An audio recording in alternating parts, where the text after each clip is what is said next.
Nós vamos ler 4 textos bíblicos hoje. Você deve estar percebendo que nós estamos aumentando a quantidade de textos bíblicos. Eu tenho brincado aqui dizendo que é a oportunidade de você ler a palavra de Deus, caso você não tenha feito isso hoje. Porque, claro, você fez isso ontem, sábado, certo? Eu não ouvi assim um sim entusiasmado, né? Claro que você também se nutriu da palavra de Deus na sexta-feira. Estou certo disso? Não está também tão forte assim hoje. Não tem problema, hoje você vai se alimentar.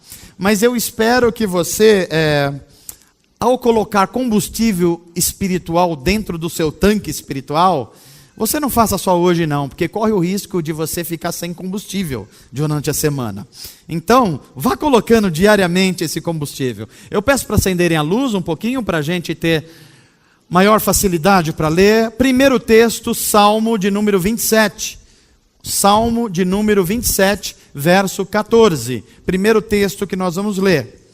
Depois que você achar o Salmo 27, você vá e procure o Salmo 127.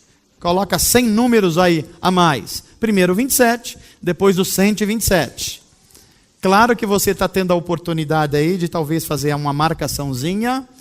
E depois que você achar os Salmos, você vai a Isaías. Profeta Isaías, capítulo 40. Você pode ir acompanhando aqui no telão também. 40. E depois que você achar o terceiro texto, vá ao quarto texto, que é Romanos 12, verso 2. Enquanto você está achando aí, eu aguardo um pouquinho para que a gente possa ler juntos. 27, 14, primeiro texto.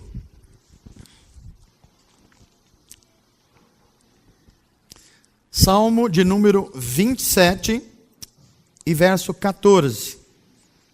Último verso, diz assim: espere no Senhor, seja forte, coragem, espere no Senhor. Eu vou repetir esse texto. Espere no Senhor, seja forte, coragem, espere no Senhor. Salmo de número 127.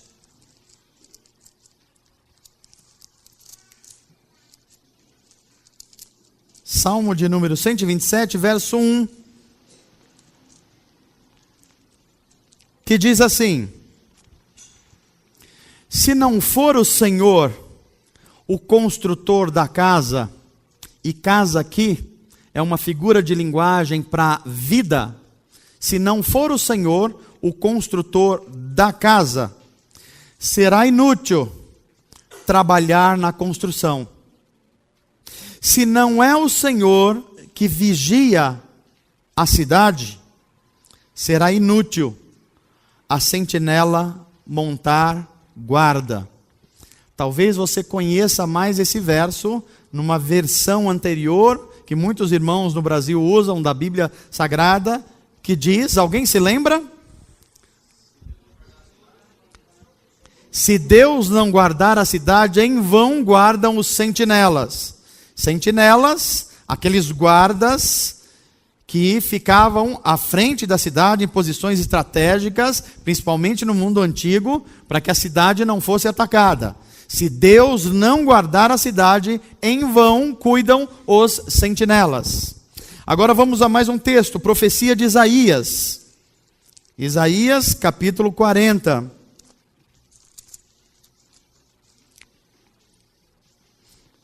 Isaías, capítulo 40. Verso de número 29. Que a gente pode ler aí na sua Bíblia ou aqui. Que diz assim: essa é uma palavra de Deus pela boca do profeta Isaías, à nação de Judá. A nação que tinha, no meio dos seus problemas e sofrimentos, não conseguia enxergar Deus. E eles achavam que o Deus deles ou estavam longe, ou não tinha, ou não queria salvá-los, ou não podia salvá-los. Então Deus fala, e Deus fala assim: será que você não sabe? Você nunca ouviu falar? O Senhor, o Deus, é Deus eterno, é o Criador de toda a terra. Ele não se cansa. Engraçado que Deus está falando isso, porque alguns em Israel e Judá estavam orando assim: será que Deus se cansou da gente? Será que Deus nos abandonou? Ele se cansou do jeito que a gente está vivendo? E Deus diz: Ele não se cansa, Isaías diz, nem fica exausto, e a sua sabedoria é insondável. O verso 29 diz: Ele fortalece o cansado. Ele fortalece o cansado e dá grande vigor ao que está sem forças. Até os jovens se cansam e ficam exaustos, e os moços também tropeçam e caem. No entanto, aqueles que esperam no Senhor renovam as suas forças.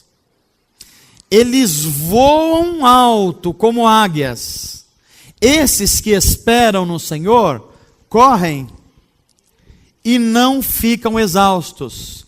Estes que esperam no Senhor andam e não se cansam. Agora vamos a Romanos capítulo 2, ou melhor 12 e verso 2.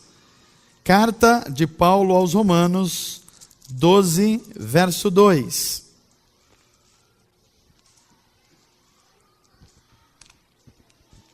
Que diz assim: palavra de Paulo para a igreja de Roma e para nós hoje aqui.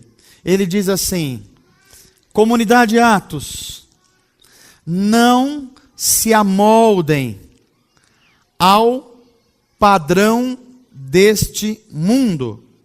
Não se amoldem ao jeito de viver deste mundo.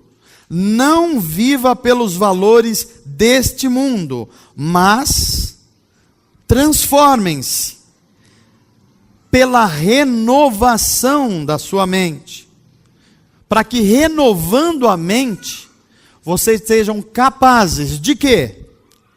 De duas coisas: capazes de experimentar e comprovar a vontade de Deus, que é boa, perfeita e agradável. Vou ler de novo.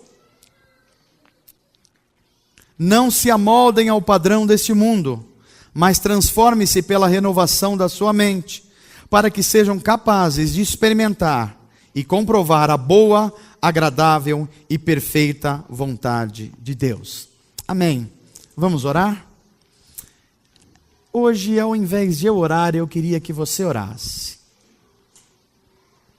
Você que ouviu esse texto, e o texto está dizendo assim: espera no Senhor. Porque quem espera no Senhor, corre e não se cansa. Mas quem não espera no Senhor, sai destrambelhado pela vida. E eu queria que você orasse e falasse assim: Senhor, me ensina a esperar. Me ensina a reconhecer a Tua vontade. Vamos orar assim? Fecha os teus olhos.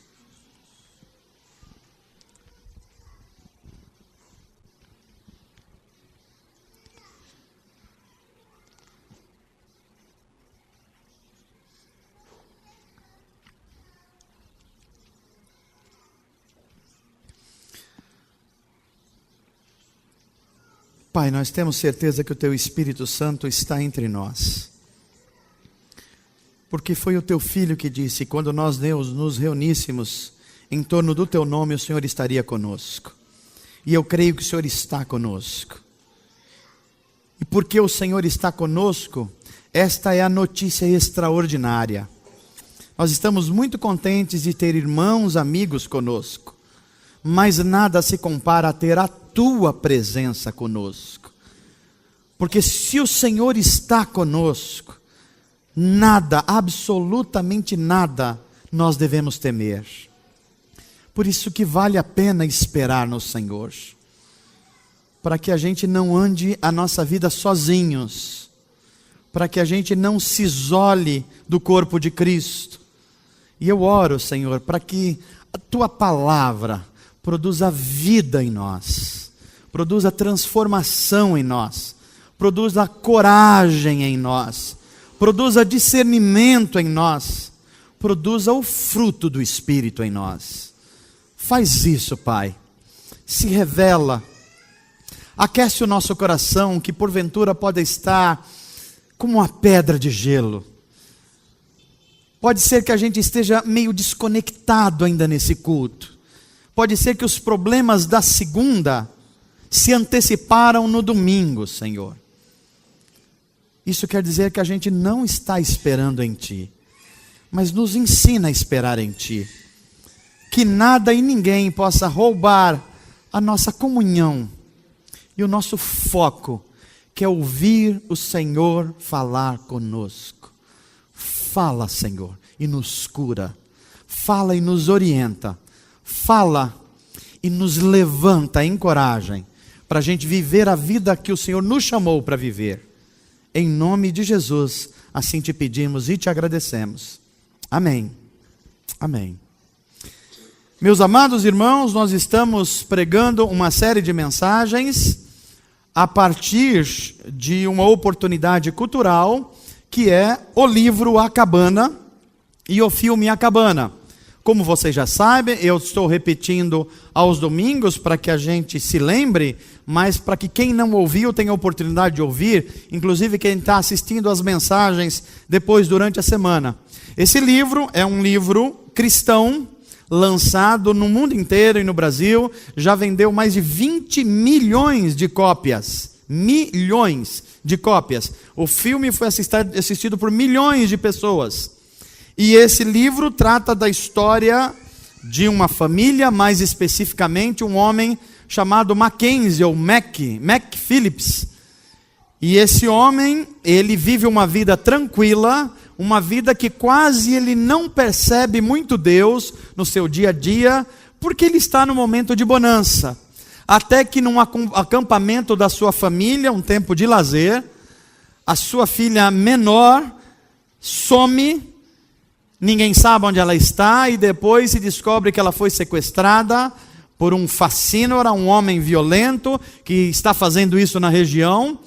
E pior de tudo, depois que a polícia procura, depois que as forças de segurança procuram, chega-se a uma cabana, daí o nome do livro, e nessa cabana só tem parte da roupa da sua filhinha, marcas de sangue, e esse homem entra em parafuso. Ele entra em parafuso. Ele não consegue conceber a vida a partir da perda de alguém. Sobretudo a sua filha mais pequena, aquele que ele tinha mais aproximação. E ele começa a viver uma vida cheia de questionamentos. Ele questiona tudo, ele questiona a sua fé, ele questiona Deus. E 3 anos se passam, quase 4 anos, até que um dia ele recebe uma informação no correio. Alguém pede para ele se encontrar com essa pessoa numa cabana. E está escrito, assinado papai. E à medida que você vai vendo o livro, vendo o filme e lendo o livro, você vai percebendo que é Deus chamando ele para uma conversa profunda. Deus quer se apresentar a um homem cheio de dores, cheio de sofrimento, alguém que perdeu alguém querido, alguém que não sabe o que fazer com essa dor. E Deus, à medida que se revela a esse homem chamado Mac, vai curando ele.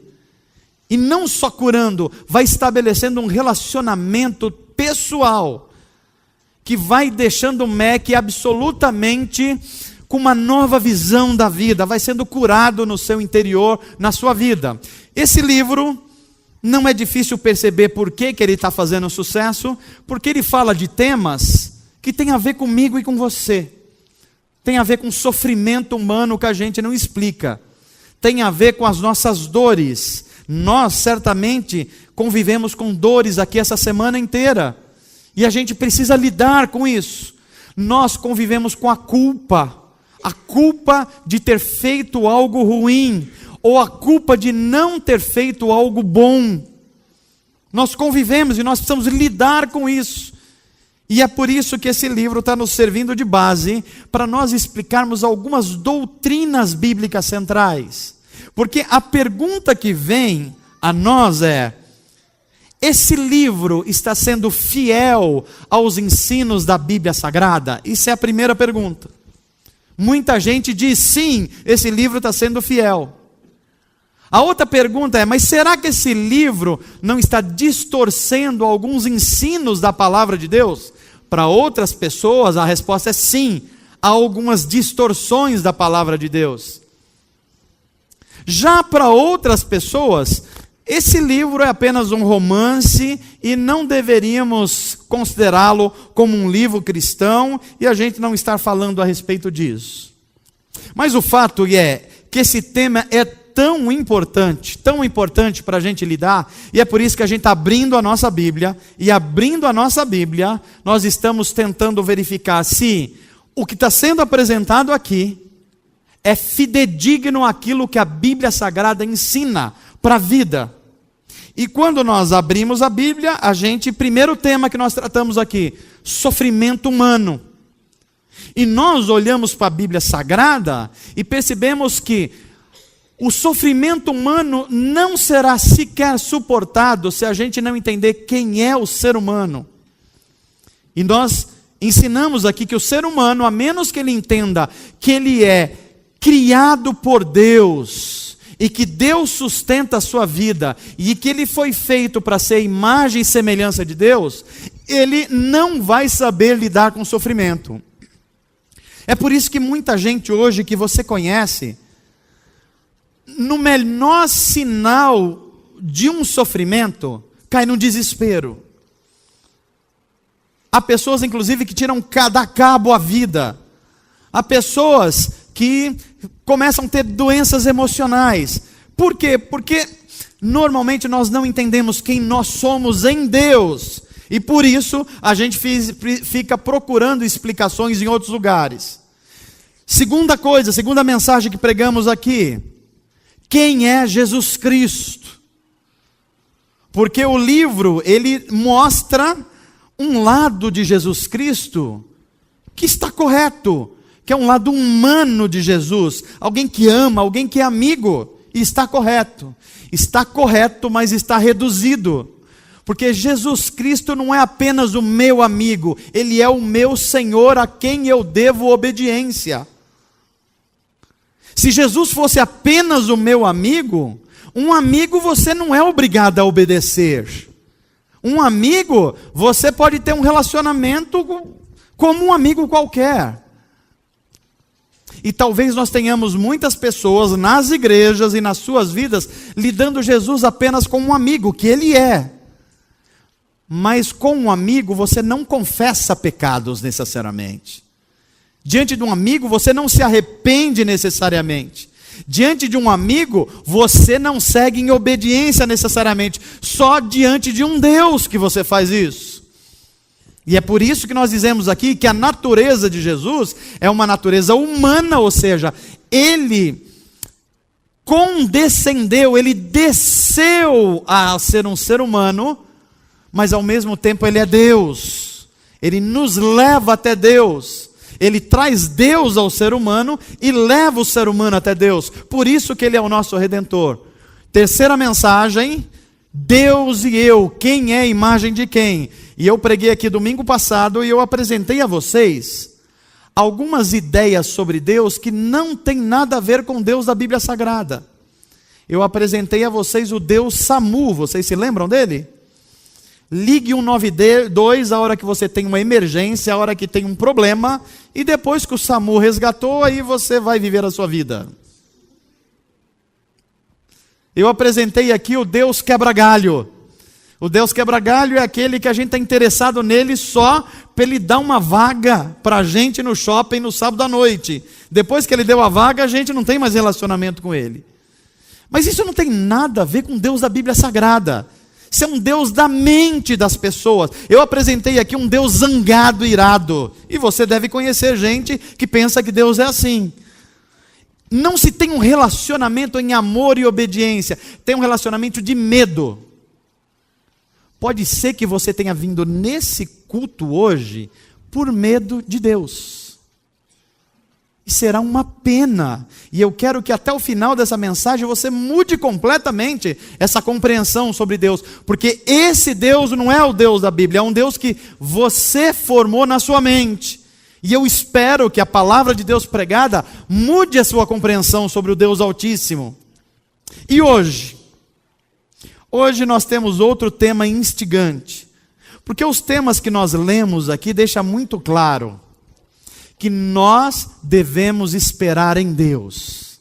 O Salmo 27 diz assim: espere em Deus. Aí ele repete: não se esqueça, espere em Deus. Nós lemos o Salmo 127, ele diz assim: olha, mesmo que você colocar uma guarda para cuidar da cidade, espere em Deus, não confie na guarda. Aí nós fomos ler Isaías, e Isaías diz assim: aqueles que esperam no Senhor têm as suas forças renovadas. Eles correm e não se cansam, não ficam exaustos. E você está percebendo que a palavra de Deus para nós hoje é: espere no Senhor. Mas eu sei que eu estou falando para você que talvez esteja agoniado com algum problema, e você talvez esteja perguntando assim para mim: pastor, mas o que significa esperar no Senhor? Será que Deus controla tudo mesmo? Será que Deus controla não só as coisas grandes sobre a vida, mas será que Deus controla as coisas pequenas da nossa vida? O que vocês acham? Vocês acham que sim ou não? Deus está no controle de tudo? Então tudo que acontece no mundo é vontade de Deus? Ué, Deus está no controle ou não está? Vou tentar de novo, para você refletir comigo. Deus está no controle de todas as coisas? Então tudo o que acontece não foge ao controle de Deus. Mas tem coisa no mundo que acontece que você acha que Deus não gostaria que acontecesse? Por exemplo, alguém passar frio. Vocês acham que Deus gosta disso? Mas acontece. Ué, mas como acontece se Deus tem controle de tudo? Percebe que a gente pode ter algumas visões sobre o mundo e sobre a vida, que a gente precisa entender o que a Bíblia Sagrada está falando. Porque senão nós vamos orar errado, nós vamos gastar energia errado, nós vamos ter uma visão da vida errado, nós não vamos entender o sofrimento pelo qual a gente está passando. E a gente vai entrar no desespero. Mas graças a Deus que nós temos a palavra dele. Porque o texto que nós lemos diz assim: espere no Senhor. E aí Romanos 12 diz assim, começa a explicar o que é esperar no Senhor. E diz assim: não se amoldem ao padrão desse mundo. Não vivam como as pessoas desse mundo que não esperam no Senhor. Mas o que vocês devem fazer? Vocês devem se deixar transformar primeiro pela mente. Para que a mente transformada, vocês comecem a conhecer a vontade de Deus. Mas não é só conhecer. É experimentar. É comprovar. Deixa eu dar um exemplo para você, o que o Paulo está querendo dizer aqui. Todo mundo conhece o que é mel aqui? Mel produzido pela abelha? Me ajude a identificar ou descrever o que é mel. Que cor que é o mel? Que sabor que é o mel? O mel faz bem para o quê? Para a garganta, para um monte de coisa. Todo mundo já identificou o mel aqui? O mel é doce? Mas até que você experimente o mel, tudo que você está falando aí é teoria. Está entendendo o que eu estou falando? A gente pode saber que o mel é doce, que ele é bom, a gente pode saber que ele é amarelo, que ele faz bem para a saúde, mas tudo isso é uma teoria. O que Paulo está falando assim, a vontade de Deus, não é uma teoria. É algo que você tem que experimentar e comprovar que ela é boa, perfeita e agradável. E quando nós olhamos esse texto de Paulo, a gente se volta a esse livro, e aqui tem um personagem, Mac, ele parece que está sendo atormentado com a questão que nós colocamos aqui. Quando ele vê a sua filha sumir, e ninguém tem informação, ninguém sabe o que está acontecendo, o sofrimento se abate sobre ele, a pergunta que vem na mente dele é: será que Deus controla tudo mesmo? E quem faz essa pergunta tem que fazer outras duas perguntas. Se Deus controla tudo, por que Ele deixou um bandido levar a minha filha? Se Deus controla tudo, por que eu, cristão dizimista, perdi o emprego?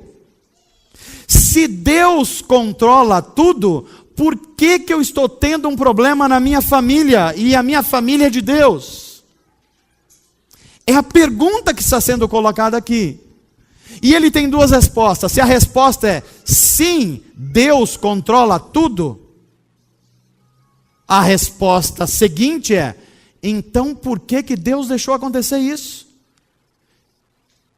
Agora alguém pode falar assim: não, eu acho que eu cheguei à conclusão que Deus não controla tudo não. Deus controla algumas coisas em alguns lugares, mas Ele não controla muitas coisas aqui do nosso dia, da nossa vida não. E se alguém chega a essa conclusão, ele terá que chegar à conclusão também que há um Deus que não controla tudo. Vale a pena eu confiar a minha vida eterna a Ele? Percebe que nós estamos diante de dois questionamentos diante de Deus aqui? Um é: se Deus controla tudo, por que acontece coisa ruim para gente boa? E o segundo: se Deus não controla tudo, por que eu sou crente então? Se você é um cristão honesto e você está diante do sofrimento, muito provavelmente passou isso pela sua mente já. E você já se questionou, você já pensou sobre isso. E o Mac desse livro, ele está diante dessa questão. E aqui o personagem parece que está lendo a nossa mente. Porque aqui parece que ele está diante de dois pensamentos que a gente costuma ter diante da perda, diante da dor, diante do sofrimento. E a primeira ideia que a gente tem diante do sofrimento é ter aquilo que eu vou chamar de fatalismo. Fatalismo. O que é o fatalismo? É você estar diante de uma coisa tão difícil, tão complicada, tão sem recursos, que você se resigna, você fala assim: olha, não adianta lutar. Não adianta lutar contra isso, porque isso é muito maior do que eu. É muito maior do que as minhas forças. Então esse é um pensamento que costuma ocorrer às pessoas no meio do sofrimento. A vida é assim mesmo, tem muito sofrimento, eu nem vou tentar porque o problema é grande demais, eu já tentei algumas vezes, não consegui, então eu vou desistir disso, vou aceitar que a vida é assim mesmo, esse é um problema. Tem alguns cristãos que pensam meio como espírita e dizem assim: esse é o meu karma. Já ouviu isso? Cristão falando isso. Esse é o meu karma, eu nasci assim, eu vou morrer assim, a coisa é assim mesmo, é um fatalismo. Mas isso não é o pior, tem o fatalismo religioso, que aí a coisa piora. É o fatalista, é aquele que aceita as coisas passivamente e fala: eu não consigo mudar, mas ele coloca Deus no meio. Aí ele fala assim: aconteceu coisa ruim? Aconteceu, Deus que quis. Já viu isso? Não, mas morreu lá, não sei, não, vontade de Deus.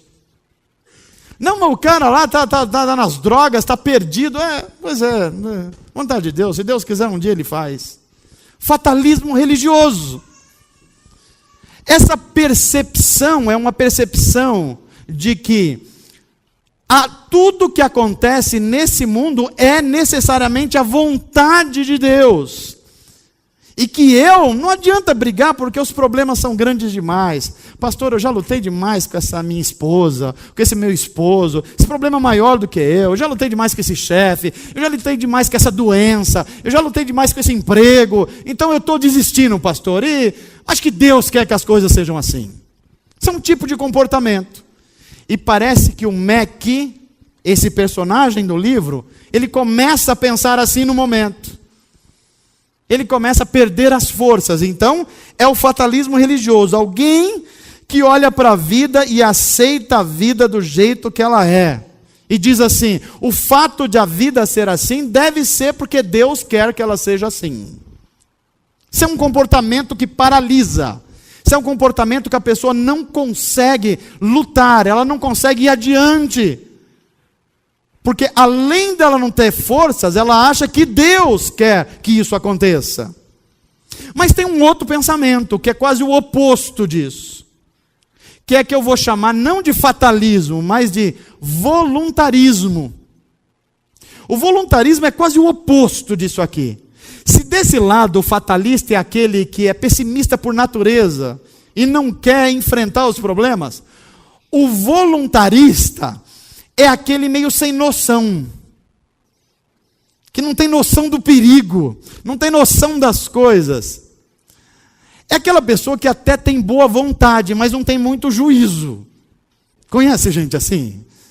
Você fala assim, vamos fazer uma coisa, você nem termina de explicar, eu já estou junto, pode deixar que eu vou fazer. Mas você não sabe nem o que é ainda, você não sabe nem se consegue fazer, se pode fazer, se dá para fazer. E o voluntarismo também é aquela questão que é aquela pessoa que tem boas intenções, mas ela quer transformar o mundo, e ela acha que vai transformar o mundo apenas com a sua boa vontade. Há muitos ativistas no mundo que são assim, não é isso?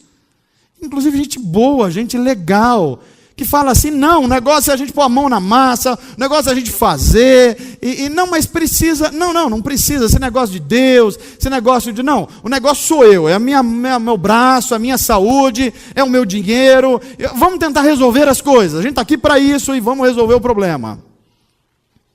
Voluntarismo humanista é quando eu me comporto como se Deus não existisse e que o mundo dependesse de mim para ser transformado. Eu não sei se você percebeu, mas um sofre de um pessimismo que paralisa o fatalista. E às vezes ainda atribui isso a Deus. E o outro, que é esse voluntarista, humanista, ele sofre de um otimismo ingênuo. Ele não mede as consequências, então ele entra nas coisas, se machuca todo, porque ele percebe que de fato os problemas são grandes demais. E como ele não pensou, ele não pediu ajuda, então ele entra para tentar resolver. Você deve conhecer pessoas assim, se você não for essa pessoa. Fala, pastor, lá em casa ninguém resolve a coisa, então eu entro e vou e quebro o negócio, e comigo a coisa sai. Então eu vou lá na força do meu braço, quando eu não estou ninguém resolve, mas quando eu estou aí, a gente bota todo mundo para correr e faz acontecer. Não é um comportamento ruim, note isso, mas é um comportamento perigoso. Por que é perigoso? Porque a gente começa a não esperar no Senhor. A gente começa a achar que as coisas se resolvem porque a gente que está atuando. Qual é o problema disso? Quando a gente espera no Senhor, o Isaías vai dizer assim, quando a gente espera no Senhor, a gente corre e não se cansa. Mas quando a gente não espera no Senhor e é voluntarista, a gente corre e cansa muito. E fica muito exausto. E fica exausto emocionalmente, fisicamente, espiritualmente. Não poucas pessoas no nosso tempo estão vivendo esse dilema. De correr, mas não está esperando no Senhor. Então a energia vai embora. Acaba o gás, acaba o combustível, acaba a alegria, acaba um monte de coisa.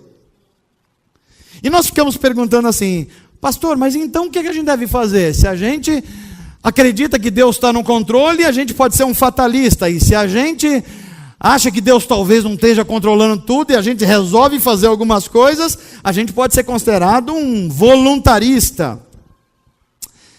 O personagem desse livro, Mike, parece que ele fica entre esses dois comportamentos.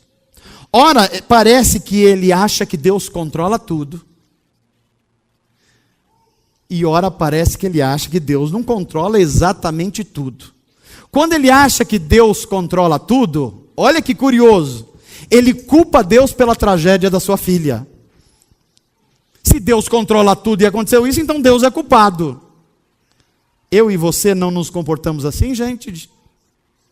Mas aí tem hora que ele acha que Deus não controla tudo. Quando ele acha que Deus não controla tudo, aí ele tenta ir fazer as coisas e ignorar Deus. Não, se Deus não controla, é melhor ignorá-lo. E os textos que nós lemos em Salmos e Isaías, diz assim: espere no Senhor. Espere no Senhor. Aliás, eu queria que você lembrasse quem está perto de você. Diga isso para a pessoa que está perto de você. Espere no Senhor. Não, diga com mais ênfase. Espere no Senhor. Agora pergunta para essa pessoa assim: mas você sabe o que significa isso? A gente vai descobrir juntos. Porque quando nós vamos para a Bíblia Sagrada, e eu queria que você percebesse, o salmo que nós lemos, o Salmo 27:14, vai dizer assim: espere no Senhor, ponto, vírgula, seja corajoso e valente. Parece uma maluquice esse salmo. Você leu, eu não sei se você percebeu. Porque primeiro manda você esperar no Senhor. Mas por que para esperar no Senhor eu preciso de ser valente e ter coragem? E aqui está a beleza da Bíblia Sagrada. Porque quem espera no Senhor não é quem fica parado como muita gente pensa. Sabe a pessoa que está naquele momento love da vida? Sabe o momento love? Momento meio apaixonado, aí você pergunta para ela assim: e aí, como está a vida sentimental? Estou esperando no Senhor. Se você lesse o Salmo 27, o Salmo daria para você: você está esperando no Senhor, então tenha coragem. Tenha coragem e aborde alguém. Aborde alguém, porque se você está esperando no Senhor, você precisa ter coragem e valentia até, porque algumas situações precisam de valentia, né? Então veja que o que a Bíblia está falando de quem espera no Senhor não é quem fica parado, pelo contrário, é alguém que se prontifica para o agir de Deus, se posiciona para o agir de Deus. E a gente continua lendo os Salmos, e a gente vai ver que o Salmo 127 diz assim: se o Senhor não guardar a cidade, em vão vigiam os sentinelas. Portanto, é esperar no Senhor de novo. Mas a Bíblia está mandando tirar os sentinelas de lá? É isso que a Bíblia está ensinando? Os que esperam no Senhor, tira a guarda. Os que esperam no Senhor, não fecha a casa. Os que esperam no Senhor e confiam no Senhor, não faz seguro para o carro. Por quê? O Senhor guarda, pastor. É isso que a Bíblia está ensinando? A Bíblia está ensinando assim: se o Senhor não guardar, vai ser em vão o que você faz, mas você precisa fazer o que é sua responsabilidade, e confiar no Senhor e não naquilo que você está fazendo. Deu para entender? Pastor, então quer dizer que eu preciso fazer o seguro? Precisa. E aí eu confio no seguro? Não, você confia em Deus. Pastor, eu preciso guardar um dinheirinho para a hora do problema, uma emergência? Precisa. Mas eu não confio em Deus? Confia, por isso que você está guardando o dinheirinho. Por quê? Porque você precisa confiar em Deus e não no dinheirinho. Porque senão o dinheirinho acaba e você fica enrolado. O que a Bíblia está dizendo é: prepare-se para o que Deus está fazendo, seja corajoso. Se você confia em Deus, se você espera em Deus, é isso que você vai fazer. Agora, antes que eu explique melhor esse espere, olha o que Isaías vai dizer, 40. Os que esperam no Senhor renovam as suas forças. Agora você vai perceber que está cheio de verbo o texto, e verbo indicação. Olha só, os que... o 31, por favor. Coloca um pouquinho à frente, o verso 31.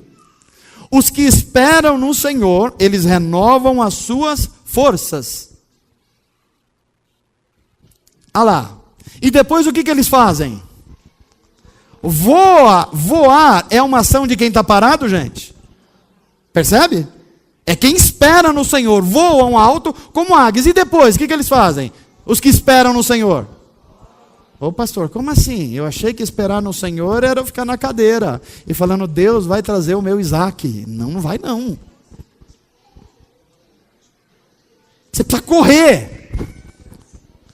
Não, mas Deus me falou que eu vou conseguir um bom emprego e eu estou esperando. Vai ficar. Você precisa...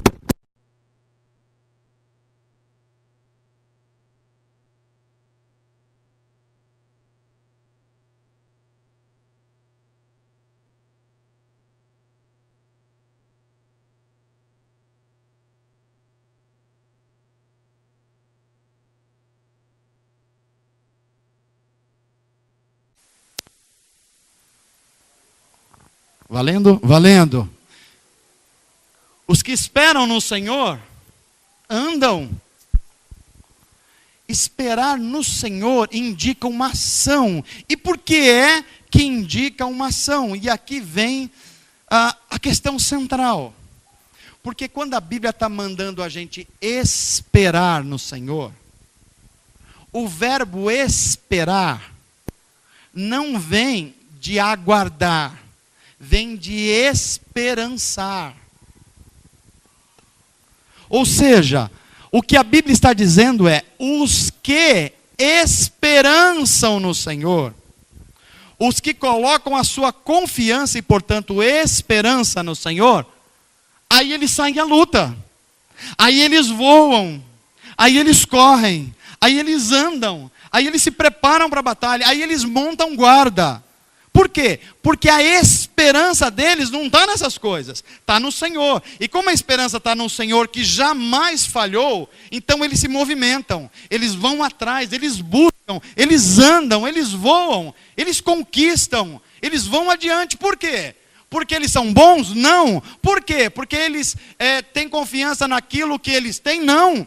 Porque eles têm esperança no Senhor. E o Senhor, o Deus Altíssimo, jamais falhou no que Ele prometeu. E o Isaías, então, ele conclama a todos, vamos andar, vamos correr, mas vamos colocar a nossa esperança no Senhor. E quando eles começam a perceber essa compreensão, e aqui chega uma frase, talvez, para você anotar, se você quiser, ou se você gravar. Olha a próxima frase, eu queria que você colocasse a próxima tela, por favor.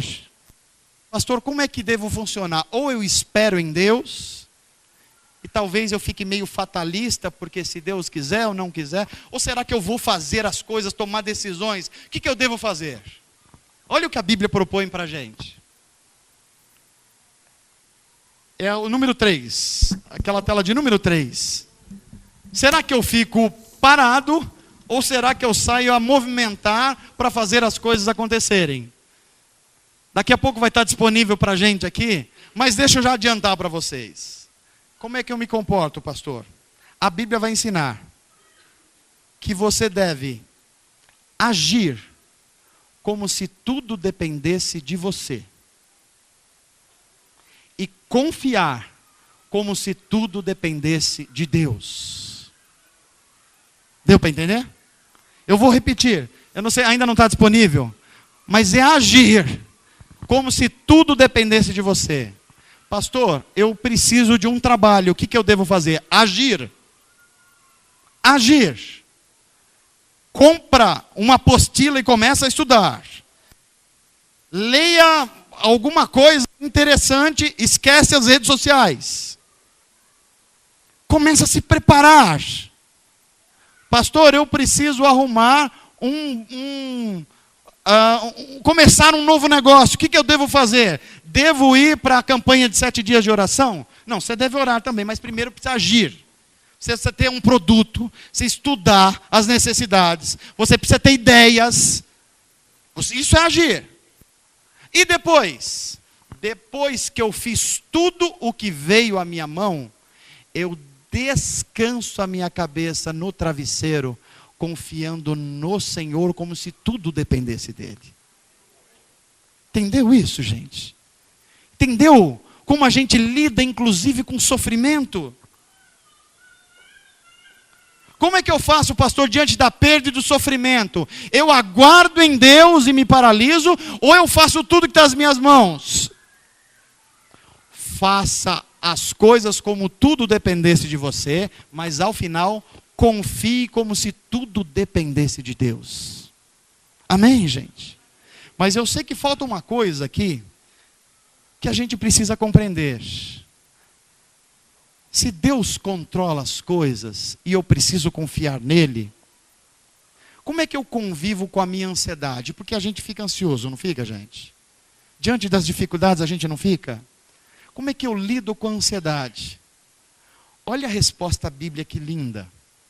Romanos 12, 2. Não se amoldem ao padrão desse mundo.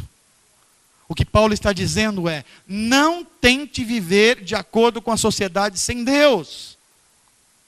Mas deixe-se transformar a mente. O que nós estamos fazendo aqui hoje, meus irmãos, é nos permitindo a mente ser transformada. Agora pode ser que você passe por esse culto e você não se permita a mente ser transformada. Por exemplo, nesse exato momento que eu estou ministrando a palavra de Deus, todos estão prestando atenção em mim aqui? Tiveram algumas pessoas que passaram a prestar atenção. Sabe o que é isso? O problema não tem a ver comigo, eu queria que você entendesse isso. Não tem a ver comigo. Tem a ver com você, porque a sua mente não será transformada. E aí a gente vai ver você, os seus familiares, a semana que vem, reclamando da mesma coisa. Daqui a um mês, falando da mesma crise. Daqui a 6 meses, falando que assim não dá de novo. Por quê? Porque a mente não experimentou transformação. E aí não desceu para o coração, os sentimentos não foram transformados. E as ações são sempre as mesmas. Ou fazendo errado, ou deixando de fazer o que precisa. E é por isso que a palavra de Deus vai nos ensinar. Como é que eu sei a vontade de Deus? Presta atenção, eu vou dizer para você 3 coisas e eu vou terminar essa mensagem. Como é que eu sei se uma coisa é vontade de Deus ou não? Quando nós olhamos para a palavra de Deus, a Bíblia vai nos ensinar que Deus nos revela a sua vontade de 3 formas. Primeira delas, é o que a teologia vai chamar de vontade decretiva de Deus ou decretativa de Deus. Deixa eu dizer uma coisa para você. Tem coisas que Deus já estabeleceu e não vai mudar. Pastor, nem se orar, nem se você orar. Mas nem se eu fazer a campanha de 7 dias, também não. Por exemplo, Deus já estabeleceu algumas coisas. Primeira delas, Jesus Cristo vai voltar. E se eu orar contra? Não vai adiantar nada. E se eu orar para atrasar? Também não vai adiantar nada. E para não acontecer, pior ainda. Porque Deus já decretou isso, vai acontecer. É a vontade decretiva de Deus. Há algumas coisas no mundo natural que Deus também já decretou. Por exemplo, a lei da gravidade. Pastor, e se eu orar para revogar essa lei? Não vai adiantar. Aliás, teve um deputado no Brasil que queria aprovar uma lei para extinguir a lei da gravidade. Vê como o nosso país está bem, né? Na fita. Quer dizer, soltou uma coisa, ela cai. Mas se eu orar, Deus não deixa cair a Bíblia, vai cair. Porque é uma lei natural estabelecida por Deus que organiza o nosso mundo. E há muitas coisas que Deus estabeleceu. Por exemplo, os atos redentores de Deus. Deus chamou Abraão, e você vai se lembrar, que ele falou para Abraão assim: "Sê tu uma bênção". Isso é um decreto de Deus. Não foi que Deus está falando para Abraão: Abraão, tenta ser mais ou menos certinho, mais ou menos legal, que você vai ser uma bênção. Não, Abraão, eu estou dizendo que você será uma bênção, e você terá um filho e se chamará Isaac, e o Isaac terá um filho e se chamará Jacó, e o Jacó terá uma linhagem, e vai se formar um povo, e vai vir um redentor. Eu já decretei isso, vai acontecer. Isso é vontade decretiva de Deus. Deus falou, vai acontecer. Mas tem uma segunda coisa que você precisa entender, que é aquilo que os estudiosos da Bíblia vão chamar de vontade ordenada de Deus. Não é a decretiva, é a ordenada. Que é a vontade ordenada de Deus?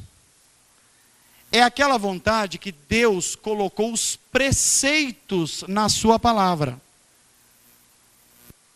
O que são preceitos? São padrões e guias para a gente viver uma vida boa. Quer ver uma vontade ordenada de Deus? Deuteronômio 28.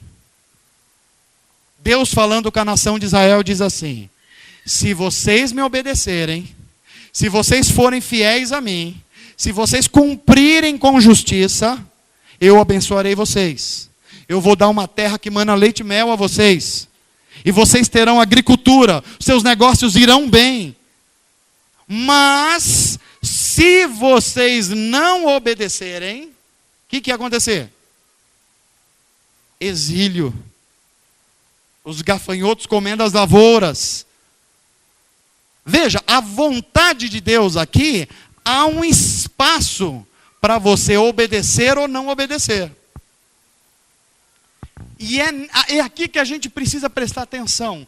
Por exemplo, como viver uma vida em que a gente seja absolutamente focado na vontade de Deus como um preceito para a vida. A gente precisa ouvir o que a palavra de Deus diz. Por exemplo, quando a Bíblia diz assim: ame ao Senhor teu Deus de todo o coração e ao próximo como a ti mesmo. É possível que a gente não ame Deus de todo o coração? É ou não é? E é possível que a gente não ame o próximo também? Percebe? Deus deu parâmetro. Só que a gente escolheu não cumprir esse parâmetro. Então nós sofremos. Por quê? Porque a vontade de Deus foi dada, mas a gente ignora ela. Vontade de Deus decretiva, vontade de Deus ordenada. Agora preste atenção nessa terceira, que é muito interessante. É a vontade de Deus desejada. Por que ela é desejada e não ordenada? Porque ela não está especificada nas Escrituras. Mas é a vontade de Deus. Quer ver uma vontade de Deus desejada? Deus quer que você se case com uma pessoa abençoadíssima. Amém, gente? Agora a pergunta é: a Bíblia diz se você casa com João ou com a Maria? Com a Pedrita? Com José? Está escrito em algum lugar assim: olha, vai e casa com a Maria. Está escrito? E como que você sabe se é a Maria ou é a Joaquina? Você terá que ter discernimento, e Deus deu bom senso para você. Bom senso. Você não deve duvidar que Deus quer o seu bem no casamento. Mas se você não tiver bom senso, você vai se enrolar com uma pessoa que vai enrolar a sua vida.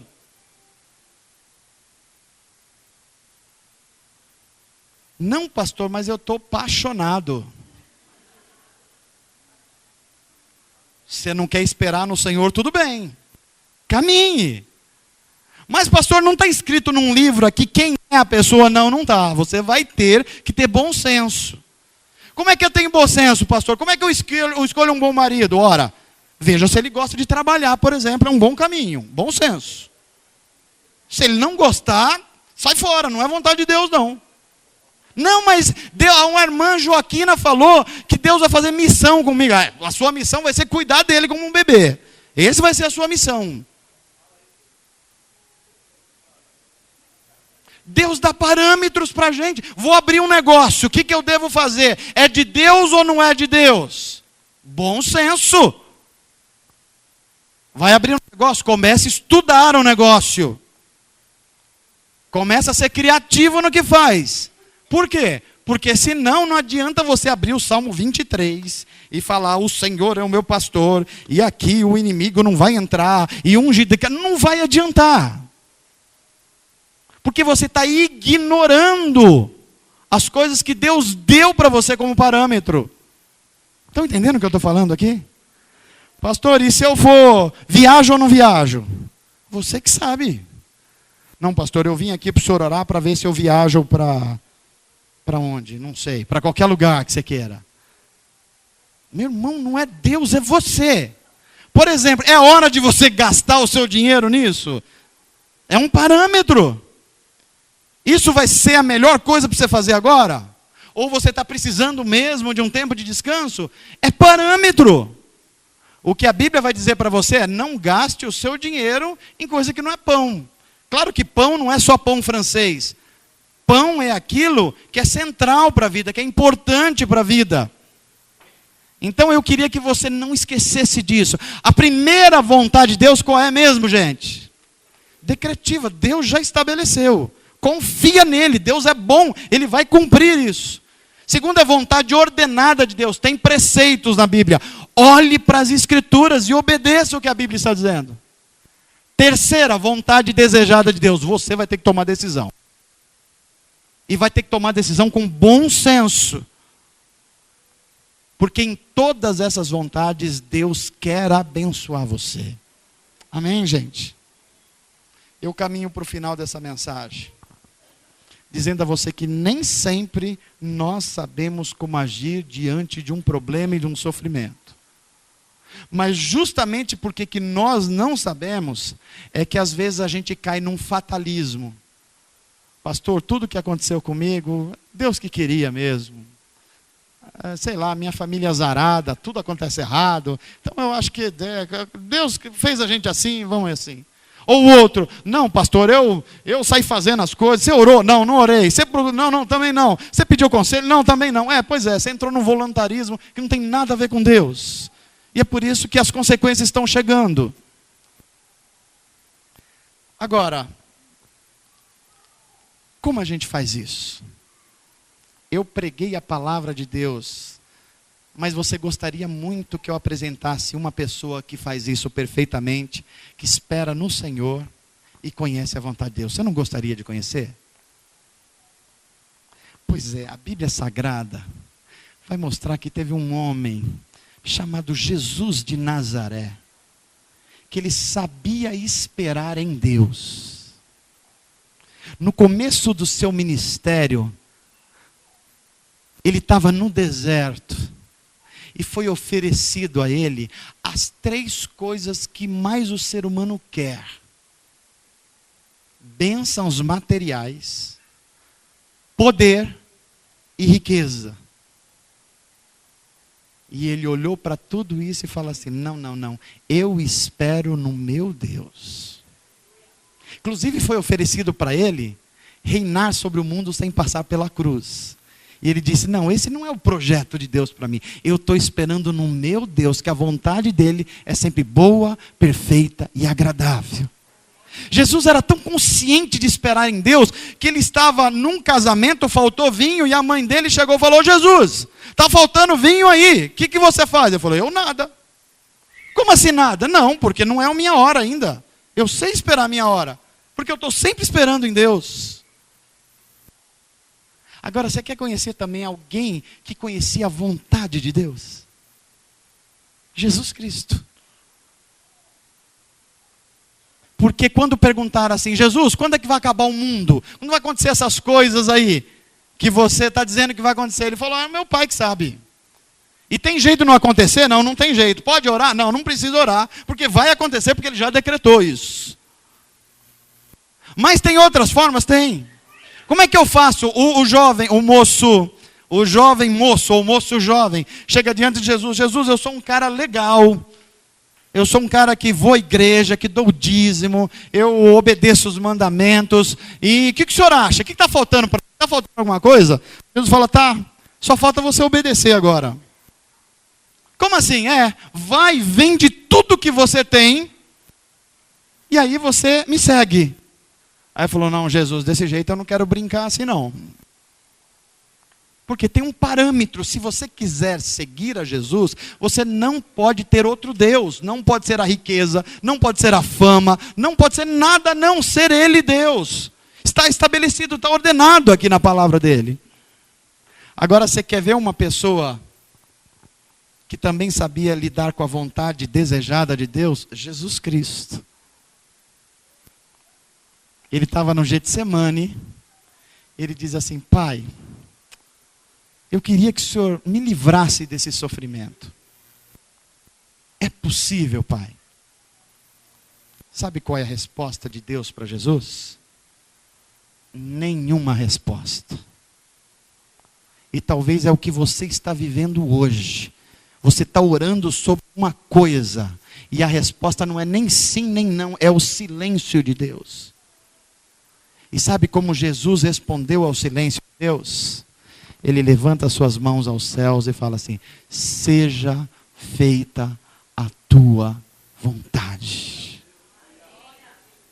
Quem faz assim corre e não se cansa, anda e não fica exausto, reúne forças de novo, porque aprendeu a trabalhar em esperança, mas confiar no Deus único, que vai levar a minha, a sua história a bom termo, vai levar a história do mundo a bom termo, porque aquele que prometeu é fiel para cumprir, ele vai fazer isso. Amém, gente?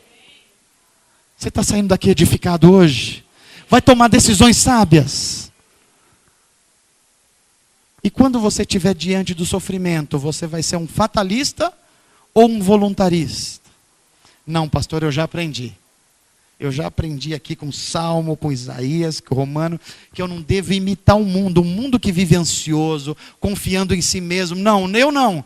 Eu aprendi a agir como tudo dependesse de mim. E depois, confiar em Deus como tudo dependesse dele. Amém, gente?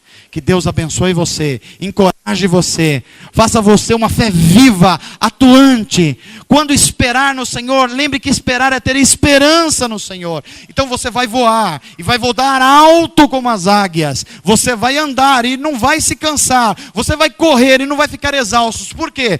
Porque você está esperando naquele que jamais falhou e jamais falhará. É por isso que o livro de Hebreus vai dizer, Jesus Cristo é o mesmo ontem, hoje e o será eternamente. Que esse Jesus Cristo esteja na sua vida, para a glória de Deus. Amém. Amém.